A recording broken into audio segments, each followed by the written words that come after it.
In 1992, an amendment to the Colorado Constitution appeared on the voting ballot. The amendment prevented, quote, all legislative, executive, or judicial action at any level of state or local government designed to protect the status of persons based on their homosexual, lesbian, or bisexual orientation, conduct, practices, or relationships, end quote. This discriminatory amendment had been heavily pushed throughout the state using a tabloid which was distributed to every residence in Colorado, just about. This tabloid used inflammatory statements such as, quote, gay rights destroy basic freedoms, end quote, and, quote, under gay rights, free speech becomes an endangered species, end quote. These statements helped to sway the vote in Colorado in favor of the amendment. In 1992, the amendment was passed. 4 years later, it was repealed. The landmark diplomatic Romer v. Evans case revoked Amendment 2 in the Colorado Constitution, allowing people in the LGBTQ community to sue for discrimination while also setting a precedent for all LGBTQ cases throughout the country, expanding rights and decriminalizing the LGBTQ community for future generations.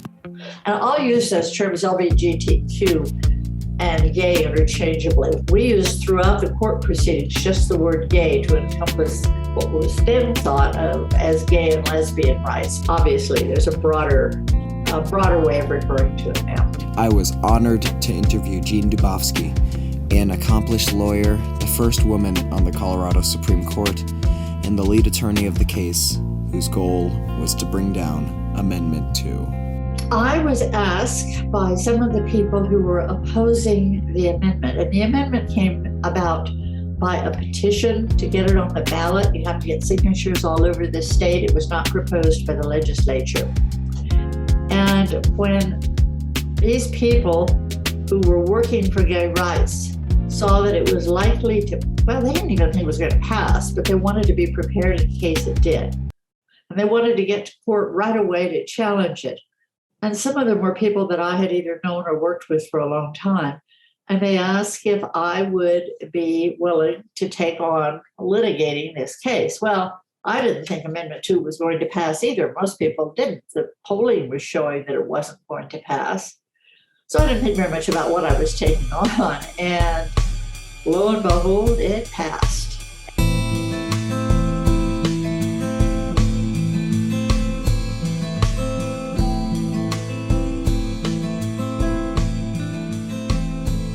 And the reason the polling didn't show that it was going to pass was that was the year, 1992, when Ross Perot ran for president, was on the ballot in Colorado. He was quite conservative. And he drew out voters who didn't usually vote. These voters were then sent a tabloid which, as previously mentioned, held many discriminatory sentiments against people in the LGBTQ community. Quote, equal rights, not special rights, end quote, was a common catchphrase used in the publication. After the amendment had passed, Colorado faced immediate consequences from the entire country. In an article from the New York Times in 1992, it was reported that, quote, the Atlanta City Council banned official travel to Colorado, end quote, while the Coalition of Labor Union Women statedly, quote, canceled its 1,500-member convention that had been scheduled for Denver in November 1993, end quote.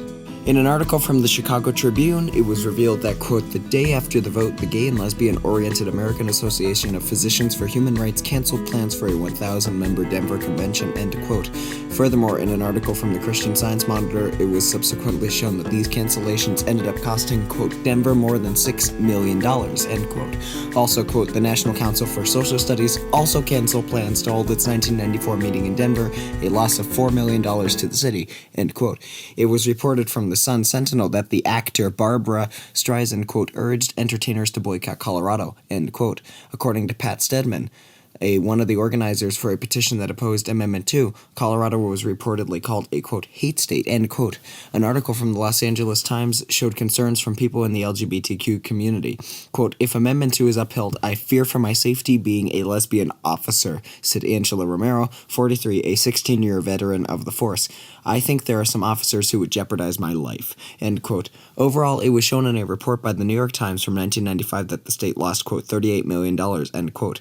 Although the boycotting was slightly detrimental to the state's massive tourism industry, it didn't really make a dent in it. Luckily, it didn't have to. Because while all the boycotting was occurring, well, Jean Dubofsky alongside her legal team, was already making her way up to the Supreme Court. It started out with a case in the Denver District Court, the state court in Denver. We filed a lawsuit against the governor because if you're challenging a constitutional amendment, you have to have the governor as the defendant, although he had been an opponent of Amendment 2. He'd always argued against it, but he had to be our defendant. We sued in Denver District Court, which is where you had to bring a lawsuit challenging a constitutional amendment.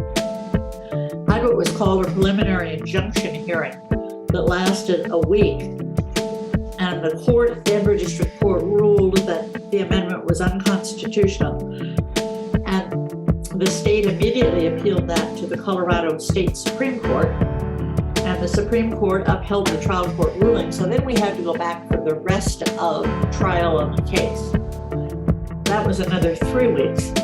And again, the state appealed to the state Supreme Court and they lost. And then the state, Governor Romer, asked the U.S. Supreme Court to take the case on certiorari. That's how it got to the U.S. Supreme Court. And it took, oh dear, we filed the case right after the amendment was adopted, a few days after it was, in November of 1992. And I argued the case in the U.S. Supreme Court in October 1995. The court ruled in May 1996. The results were in, and they had won. In 1996, the New York Times published an article quoting Matt Coles, who worked in the American Civil Liberties Union. He said, quote, "For the first time, the Supreme Court has said that the government cannot justify discrimination simply out of hostility and fear," end quote. But how did they manage to make such a revolutionary precedent occur? There were lots of people who'd been with the national civil rights organizations who wanted to take over the case. But they all wanted to deal with every single gay rights issue that was out there, whether it was gays in the military or employment discrimination against gays, everything they could think of. And I thought, no, you only take one step at a time. Just by taking that one little step at a time, just looking at Amendment 2, I think is what really helped us.